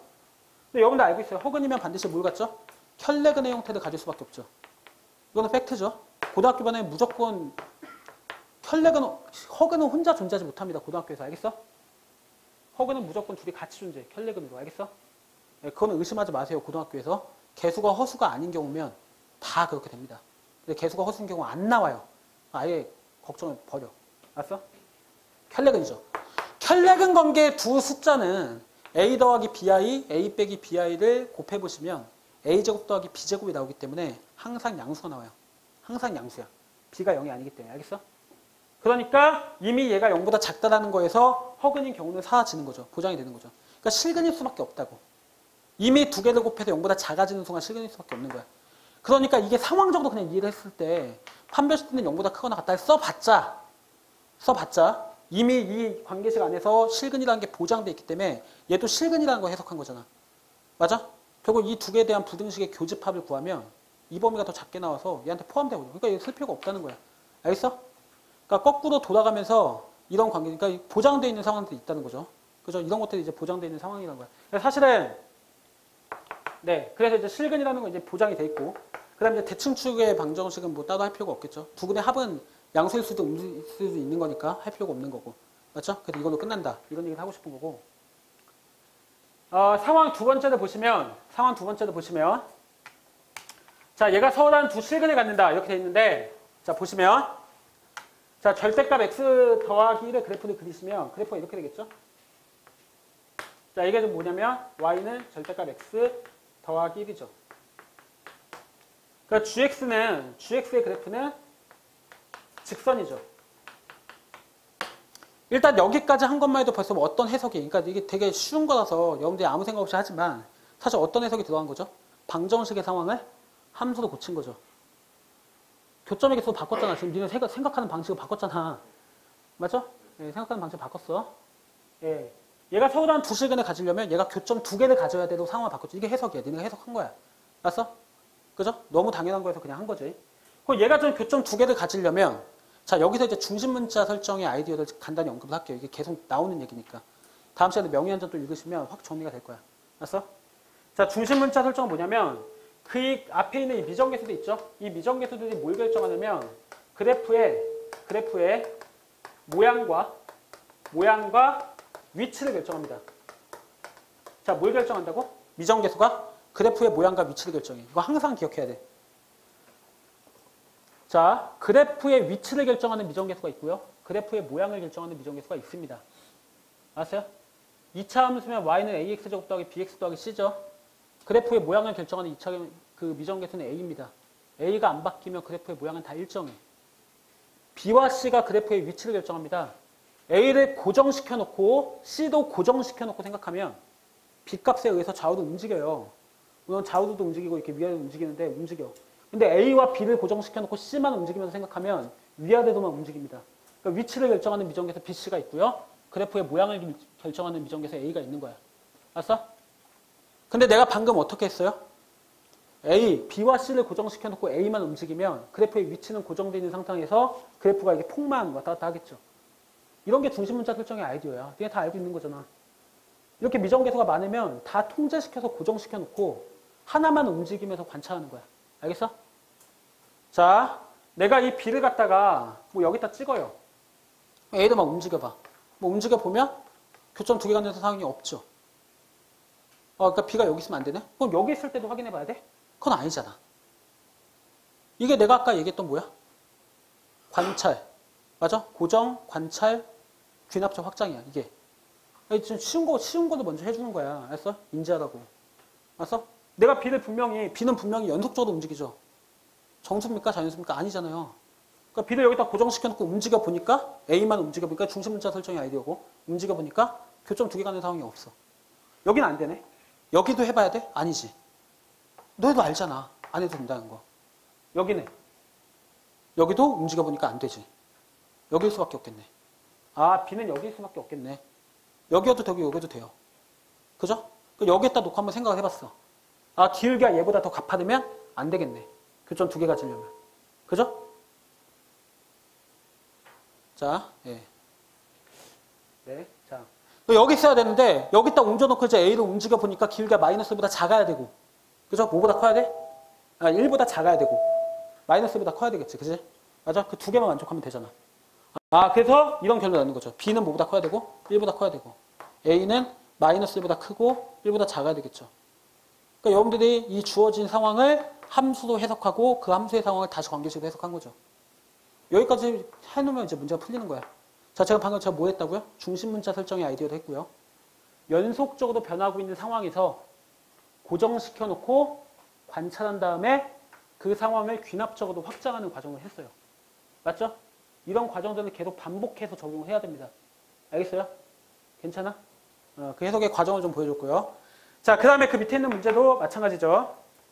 그 밑에 있는 문제는 2차 함수기 때문에 그래프의 모양은 결정되어 있는 상황이에요. 저거에 최고차항 계수가 1이잖아. 그 그래프가 이렇게 폭은 안 변해. 그래프가 이렇게 움직이기만 한다고. 알았어? 이게 또 울리는 문제가 생기네. 이게. 네. 자, 똑같이 이제 그래프를 그려놓고 이제 2차 함수의 그래프를 그리면 되는데, 자, 2차 함수의 그래프에 gx의 그래프를 그렸을 때 서울한 내실근을 가지려면 2차 함수가 위치를 갖고 움직이면서 해보겠죠? 2차 함수가 뭐 이런 데 있으면 다 안 되잖아. 그죠? 그죠? 뭐 이런 데를 y절편으로 가지면 안 된다는 걸 우리가 꼭지점을 이동시키면 안 되지. 그러니까 위로 올려서 우리가 이 정도는 확인했어. 그죠? 위로 올려서 한 이 정도 점을 지나서 예를 들면 뭐 이렇게 해서 여기서도 두 개의 점에서 만나고 여기서도 두 개의 점에서 만난다. 맞지? 뭐 이 정도의 상황을 해석하면 되겠죠. 그럼 봐봐. 내가 이 상황을 다시 해석해 볼게. 여기 얘랑도 교점을 두 개 가져야 되고 얘랑도 교점을 두 개 가져야 된다를 다시 해석을 하는 거야. 근데 바로 관계식으로 잘 해석이 안 되겠죠. 다시 상황으로 해석을 하면 fx는 마이너스 x 더하기 1이라고 하는 방정식이 서로 다른 두 음근을 갖는다. 맞지? 그냥 음근을 갖는다 아니지. 서로 다른 두 음근을 갖는다. 그리고 fx는 and 모두 만족시켜야 되죠. fx는 x 더하기 1이라는 방정식이 서로 다른 두 양근을 갖는다. 이게 두 개면 충분한가요? f0이 예를 들면 b가 1보다 크다 이런 조건 필요 없나요? 예, 필요 없다는 걸 느끼시면 됩니다.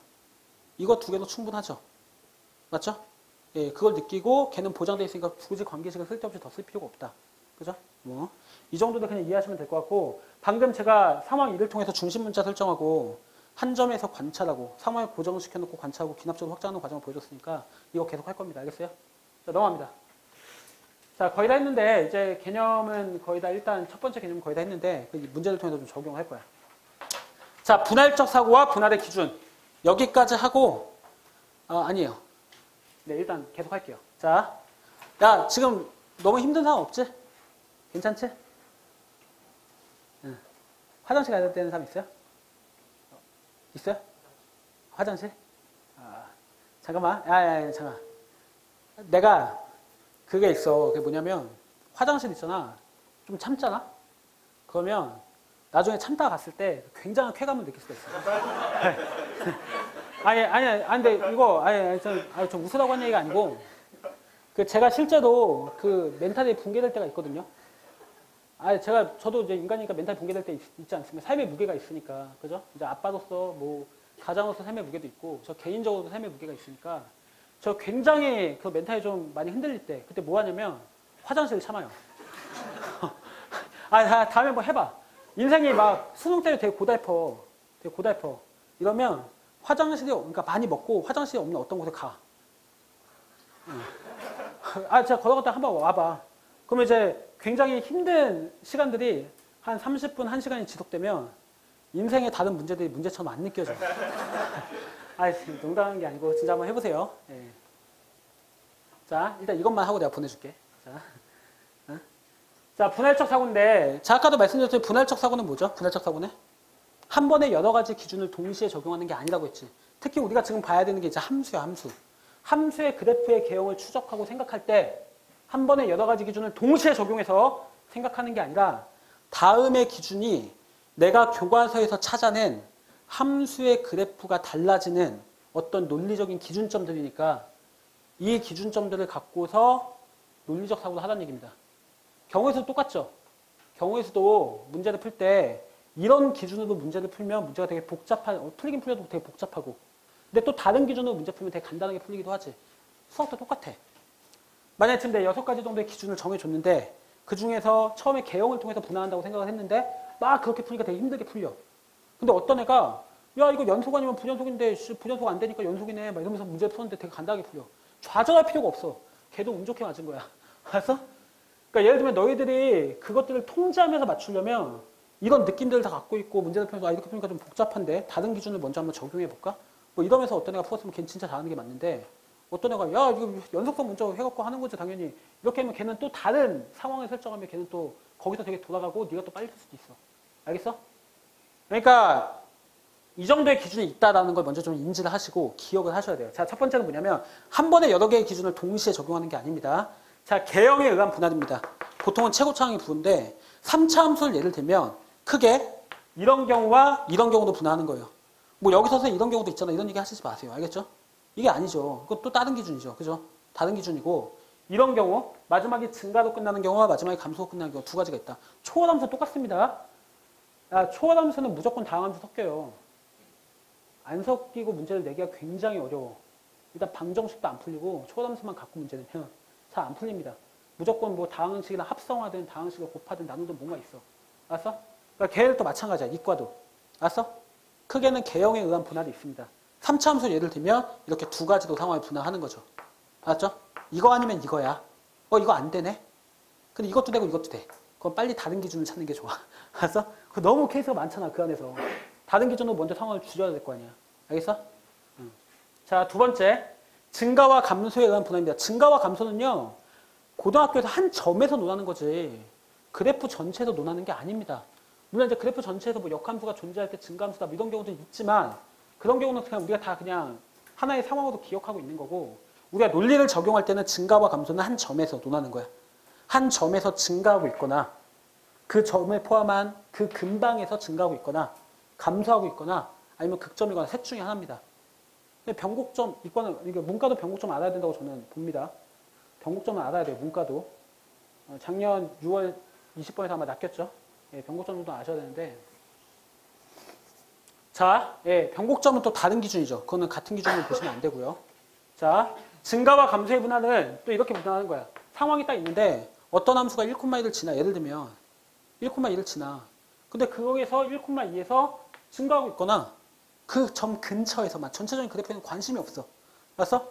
이 점에서 감소하거나 이 점에서 증가도 감소도 아니겠지. 선생님 이거일 수도 있고 이거일 수도 있잖아요. 예, 그거 맞는데 그런 기준은 또 안 나는 거야. 자, 예, 이렇게 될 수도 있고 이렇게 될 수도 있긴 한데, 그죠? 증가하거나 감소하거나 극점이거나 세 가지만 있다는 거죠. 일단은 연속성은 다 보장돼 있는 겁니다. 지금 현재는 그거에 의해서 따지는, 그 연속성 따지는 게 아니야 지금. 알았어? 자, 세 번째. 자, 관통근과 반사근 특수근에 의한 분할입니다. 특히 방정식의 근의 상황은 정말 많이 설정하는 상황이에요. 왜냐하면 방정식으로 상황을 설정해야 걔를 애들이 함수로 해석하는 과정을 물어볼 수가 있거든. 첫 번째로. 그죠? 뭐 이번 30번도 마찬가지죠. 방정식의 실근의 개수도 졸라게 막 기억력이 되고 가나다를 짜맞췄지. 그죠? 이과는 그렇죠. 문과는 이제 방정식은 방정식인데 합성 방정식이고 대칭성에 의한 근, 뭐 이런 것들로 이제 나왔었는데, 자, 관통근과 반사근이라고 하는 용어가 무슨 용어냐면 이런 용어입니다. 어떤 방정식의 FA는 0이다 라고 하는 관계식을 갖고 있다면 이 FX는 0은 X는 A를 뭐로 가져요? 실근으로 갖죠. 근으로 가져요. 연속성은 보장해놓고 일단 생각을 해볼게요. 그러면. 자, 그러면 크게 두 가지입니다. 이 둘 중에 하나야. 머릿속에서 이제 분할할 때 둘 중에 하나야. 뭐거나 A에서 관통하거나. 선생님 이런 경우도 있잖아요. 이건 다른 기준이라니까. 이거는 증가와 감소에 의한 기준이잖아. 너희는 계속 여러 가지 기준을 생각하지 않고 동시에 적용해. 그러니까 나중에 문제에서 논리적 결론이 안 나. 알았어? 계속 하우스 상태인 거야. 그러니까. 알겠어? 자, 이거는 생각할 필요가 없죠. 지금은. 관통근이거나 반사근이에요. 반사근. 알았어? 관통근이거나 반사근 둘 중에 하나야. 관통근이거나 반사근 둘 중에 하나야. 근데 관통근도 반사근도 아닌 좀 특수한 형태가 있습니다. 걔까지 언급을 할게요. 특수근. 자, 특수근은 크게 두 가지가 있는데 상수근과 불연속근이 있습니다. 뭐 상수근은 이런 거예요. 이게 선생님 나온 적 있나요? 네, 수능에도 나왔어요. 수능에도 내가 이제 뒤에 표현들을 지금 써왔는데 이런 상황들을 설정합니다. 왜냐면 교과서에 어디에도 없지만, 그죠? 우리가 배웠던 논리도 분명히 다 극복하고 정리할 수 있는데 애들이 그런 상황이 경험적으로 누적이 돼서 안 돼 있으니까 나오면 당연히 판단하는 데 시간이 오래 걸리거든. 맞아? 실력 평가하는데 당연히 이런 상황을 설정할 만하죠. 괜찮아? 예. 자, 상수근이라는 건 이런 형태죠. 방정식의 근은 근인데 뭐 이런 형태로 상수함수가 중간에 포함되어 있어서 알파라는 게 분명히 근은 근인데 관통도 반사도 아니야. 뭐 이런 형태가 있죠. 괜찮아? 이게 논리관계가 달라요. 관통근 반사근하고 해보시면 연속성, 뭐 미분관성 따지는 것도 달라요. 이 경우는. 알았어? 논리관계가 달라. 그다음 불연속근도 있죠. 불연속근은 뭐냐면 분명히 근은 근인데 이것도 논리관계가 달라요. 여러분 근은 근인데 끊어져 있는 거야. 이렇게 끊어져 있어. 이렇게 이런 방식으로. 알았어? 분명 근은 근이지. 그죠? 근은 근인데 뭔가 끊어져 있어서 이런 상황도 생겨요. 그러니까 특수근의 상황은 특수한 상황들을 이제 설정했을 때 저런 경우까지 고려해야 되는 저걸 빼면 이제 없어요. 저거밖에. 알겠어? 그래서 이 정도까지 이제 우리가 고려를 할 수 있다는 거야. 관통근 아니면 반사근으로 대부분 해결되긴 하는데 특수근의 상황이 설정이 되면 맞죠? 분명 우리가 갖고 있는 논리도 다 해결되는데 그 논리를 적용하는 데까지 판단의 시간이 오래 걸린다. 근데 이제 그것들 제가 예제로 만들어놨으니까 풀면서 이해하고 경험을 쌓으시면 될 것 같아. 알겠죠? 자, 지웁니다. 자, 넘어갈게요. 2-4. 자, 5주까지만 하고, 예, 바로 이제 끄고, 예, 잠깐 쉬도록 하죠. 아, 근데 뭐 이 정도. 내가 볼 때 되게 급할 때 있잖아. 1시간까지는 버틸 수 있어. 진짜. 1시간까지. 아무리 급해도. 진짜 급해도. 예. 해봐서 알죠, 제가. 자, 넘어갈게요. 자, 극점과 변곡점의 개수와 위치에 의한 분할. 일단 가장 기본적으로 극점의 개수나 이게 사실은 뭐랑 관련이 있냐면 방금 앞에서 봤던 2-3하고 관련이 있습니다. 왜냐면 결국에는 우리가 극점에 대한 개수는 뭘로 판단합니까? 도함수의 방정식 근으로 판단하죠. 정확하게 얘기하면 관통근으로 판단합니다. 관통근의 개수가 곧 극점의 개수입니다. 도함수의 관통근의 개수가 곧 극점의 개수죠. 맞죠? 반사근은 극점을 안 만들죠. 맞죠? 반사근은 변곡점을 만들어요. 나중에 이과는. 그죠? 그래서 일단은 극점이나 변곡점을 생각할 때 우리가 만약에 3차 함수를 선생님 3차 함수는 크게 이런 경우가 있죠. 라고 얘기를 한다면 그거는 극점의 개수도 상황을 분할한 거야. 이런 경우는 문제가 안 되잖아요. 그러니까 이런 경우일 수밖에 없네요. 이런 식으로. 알겠어? 그죠? 그래서 극점의 개수와 위치는 일단은 개수로 먼저 분할합니다. 극점의 개수. 극점의 개수가 존재하는 경우와 존재하지 않는 경우가 있겠죠. 그 존재하는 경우에서 만약 이것까지는 제거가 돼도 이 안에서 끝내는 게 아니라 사실 극점의 위치에 따라 또 분할을 하셔야 돼요. 그 예를 들면 어떤 기준점이 잡히고 뭐 x는 a라는 이 기준점의 기준으로 둘 다 오른쪽에 있는가, 사이에 있는가, 왼쪽에 있는가. 맞죠? 뭐 이런 것까지 따져야 되면 문제가 좀 더 어려워지는 거죠. 그죠? 이게 뭐가 됩니까? 정확하게 얘기하면 도함수 방정식의 실근의 범위에 해당하겠죠. 실근의 범위. 실근의 범위가 a보다 작은가. 그죠? 맞잖아. 원시함수의 극점이 a보다 둘 다 작은 쪽에 있다면 도함수 f'x는 0이라고 하는 방정식의 실근이 a보다 작아야 되잖아. 맞아? 그렇게 연결이 돼야 주어진 상황을 해석해서 문제를 풀 거 아니야. 다시 관계식으로. 그지? 그래서 극점의 개수와 위치를 기준으로 분할하는 사고방식이 있다. 괜찮아? 넘어가고. 자, 연속성과 미분 가능성에 의한 분할. 자, 6번째는 뭐 간단히 언급만 하고 넘어갈 거여서 연속성과 미분 가능성에 의한 분할. 이것도 역시 마찬가지로 여기다 써놔. 한 점에서만 보는 거야. 한 점에서만. 한 점에서만. 뭐 실수 전체에서 연속성을 따진다. 미분 가능성을 따진다. 이거는 완전 대학 수학이에요. 아세요? 대학교 1학년 때도 접근조차 못하는 완전한 대학 수학. 비해석 함수 막 이런 거야. 알았어? 그러니까 그런 거 우리가 지금 따지는 우리는 오로지 한 점에서만 미분 가능성과 연속성을 따집니다. 알겠어요? 한 점에서만. 그러면 한 점에서 미분 가능성과 연속성에 의한 분할은 가장 기본적으로 좀 스무스하게 올라가는, 그죠? 스무스한 형태가 있고요. 그죠? 미분 가능하고 연속이, 그죠? 그 다음에 뾰족한 형태가 있죠. 연속인데 미분은 불가능한. 한 점에서만 보는 겁니다. x는 a라는 한 점에서만, 좀 잘 쓸게요. 자, 이렇게 스무스하게 그냥 가는 경우와 뾰족한 경우, x는 a에서. 그죠? 연속인데 미분 불가능한 경우. 이런 경우가 있겠죠? 그 다음에 불연속인 경우가 있어요. 불연속인 경우. 이렇게. 불연속인 경우. 맞죠? 자, 여기서 끝내지 마시고. 자, 불연속에는 두 개의 두 개가 있습니다. 이 두 개가 논리 관계가 달라서 문제를 풀 때마다 이 두 가지 상황에 따라서 관계식도 다르게 나오고 결과도 다르게 나와. 알았어? 출제자는 그걸 다 이해하고 있고요. 실제 위키백과 같은 데서 다음에 한번 불연속을 쳐보세요. 그러면 불연속을 구분합니다. 제1종 불연속과 2종 불연속. 우리가 알고 있는 지금 초등함수에서 1종 불연속과 2종 함수, 그러니까 우리가 지금 공부하는 정도의 함수에서는 1종 불연속과 2종 불연속으로 나눠. 그 1종은 뭐냐? 1종은 극한값이 존재하는 형태랑 극한값이 존재하지 않는 두 가지 형태가 있는 거야. 1종은. 뭐라고? 자, 근데 우리가 2종은 지금 할 게 아닙니다. 2종은 지금 신경 쓰는 게 아니라 0의 차수에서 할 거예요. 마지막 날 수업에서. 뭐냐면 부전속은 부전속인데 이렇게 무한대로 가는 거야. 유리함수처럼. x분의 1. 분명히 부전속이잖아. 이렇게 무한대로 가고. 아니면 문과는 내가 문과용 문제도 하나 만들어 놓긴 했는데 굉장히 좀 어려울 거예요. 예, 상황을 해석하는 게. 근데 이과 같은 경우는 이제 교과서에도 나와 있는 한 점에서 무한진동하는 함수. 무한진동해서 이 점에서 관찰이 안 돼, 그림이. 어떤 일이 일어나는지 안 보여. 그냥 논리로만 예측하는 거지 시각적으로 보이진 않아. 그죠? 네, 뭐 그런 경우. 한 점에서 진동해서 부전속인 경우. 그죠? 진동하는 경우. 그 다음에 발산하는 경우. 그죠? 발산 부전속, 진동 부전속 이렇게 얘기합니다. 알았죠? 네. 자, 근데 어쨌든 그거는 지금 할 거 아니에요. 지금 할 거 아니고 마지막 시간에 할 겁니다.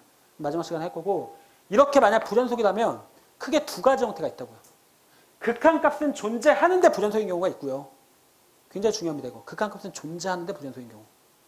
알았어요? 극한값은 존재하는데 부전속인 경우. 그 다음에 극한값이 존재하지 않아서 부전속인 경우. 이게 두 가지로만 분할하시면 돼요. 충분해. 알았어? 다시. 그냥 부전속! 아, 부전속이야. 이게 아니라, 극한값이 존재해? 안 존재해? 이거 꼭 다시 따져.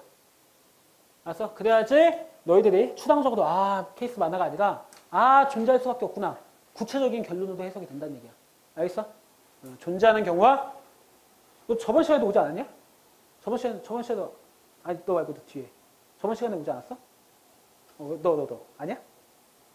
왜 나시 읽지?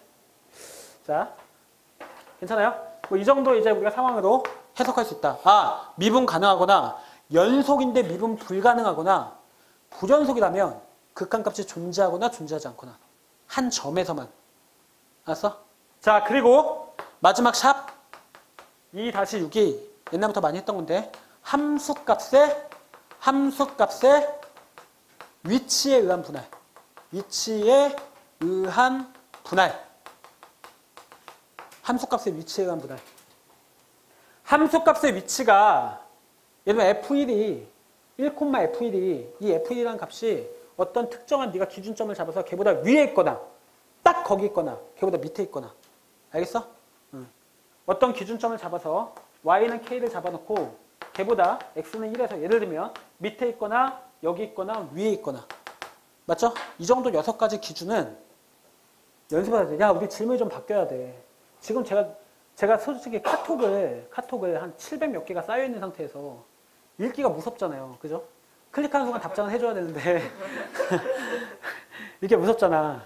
이제 시간 날 때 한 번에 처리하거든. 한 번에 클릭하면서 한 번에 처리하는데 쪽지 같은 것도 어떻게라는 질문을 되게 많이 받는데 어떻게가 좀 바뀌어야 돼요. 그러니까 내가 지금 이제 헬스장에 가서 뭐 예를 들면 팔굽혀펴기를 배운다라고 하면 팔굽혀펴기 자세를 이렇게 하면 여기가 자극이 되고요. 이렇게 하면 여기가 자극되고요. 이렇게 하면 여기가 자극되니까 10개 하시면 되고요. 뭐 엉덩이는 낮추시고요. 힘은 주시고 허리에 힘을 줘야 되고 뭐 이런 걸 알려줄 거 아니야.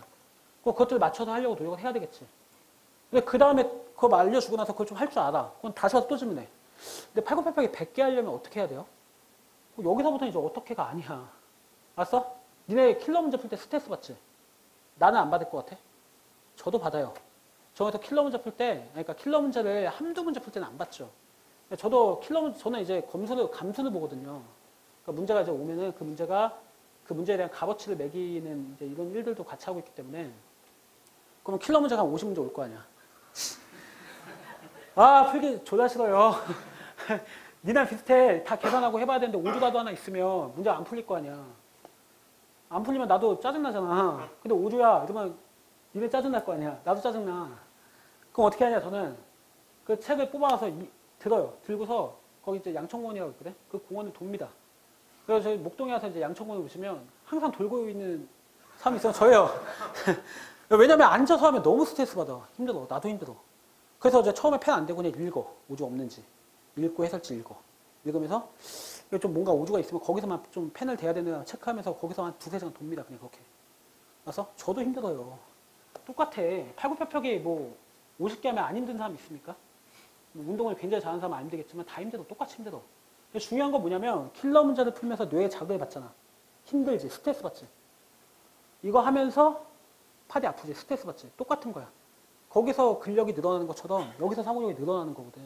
논리적 결론을 내는 거. 그러니까 여기서부터는 어떻게라는 질문 하시면 안 되고 얼마나라는 질문 하셔야 되고 거기에 대한 제가 대답을 좀 드리면 하루에 모의고사 그러니까 2, 3일에 본인의 이제 실력에 따라서 3일에 하나 혹은 4일에 하나 혹은 이틀에 하나를 실물을 보잖아. 그러니까 만약에 내가 문제를 하나 풀었을 때 막히는 게 거의 없고 뭐 거의 100점이야.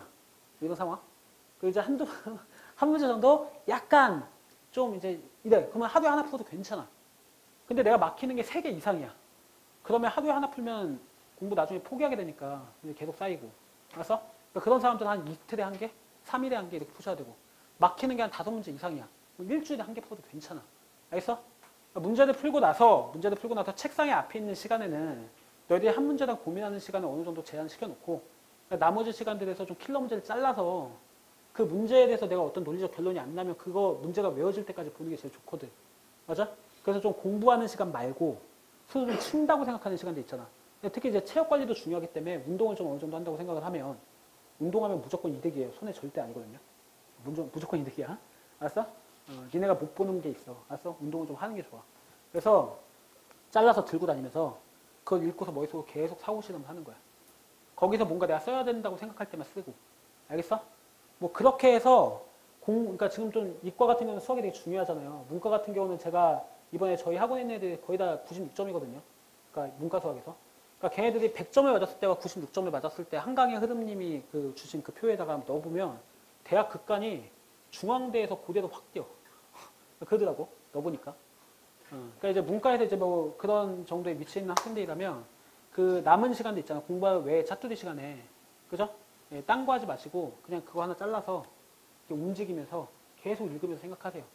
그러니까 하루 동안에 그 시간이 많아지면 사고력이 계속 늡니다. 근데 공부했다가는 좀 그런 어떤 머리에 부담도 안 주면서 할 수 있는 거니까 내가 얼마나에 대한 지금 50일 동안에 좀 얘기를 하면 킬러 문제를 좀 잘라갖고 주머니에 넣고 다녀. 알았어? 그거 멋있는 겁니다. 그죠? 찐따가 아니야. 그 찐따라고 욕하는 애들은 좀 개구리 울챙이처럼 생각 못하는 거고요. 예, 잘라갖고 들고 다니면서 알았어? 예, 그 나머지 짜투리 시간에 계속 읽으면서 계속 확인하세요. 논리를. 알겠어? 그렇게 해서 50일 정도 보내면 니네가 생각하는 것보다 훨씬 더 빨리 늘어. 어떤 사람 다이어트 1년 동안 해도 실패하잖아. 근데 어떤 사람 한 달만 해도 성공하거든. 왜냐면 실제로 해보면 생각보다 오래 안 걸리거든. 해보면. 그 힘든 과정들은 동일한데 머릿속에 계속 힘들 거야 라고 생각하면서 했다 말았다 하니까 1년, 2년, 3년 걸리는 거지. 실제로 해보면 또 그렇게 오래 안 걸려서 다른 거 생각하지 마시고 가치 판단하지 마시고 잘라갖고 들고 다니면서 공부하는 시간 외에 버스 있는 시간 이럴 때 그죠? 예, 요즘 뭐 영어도 절평인데 영어 단어 외우지 마시고 수학 천태한테 좀 미안하긴 하지만 어쨌든 수학을 계속 한번 그렇게 한번 해보세요. 그러면 생각보다 빨리 늘어요. 네, 화장실 갔다 오세요.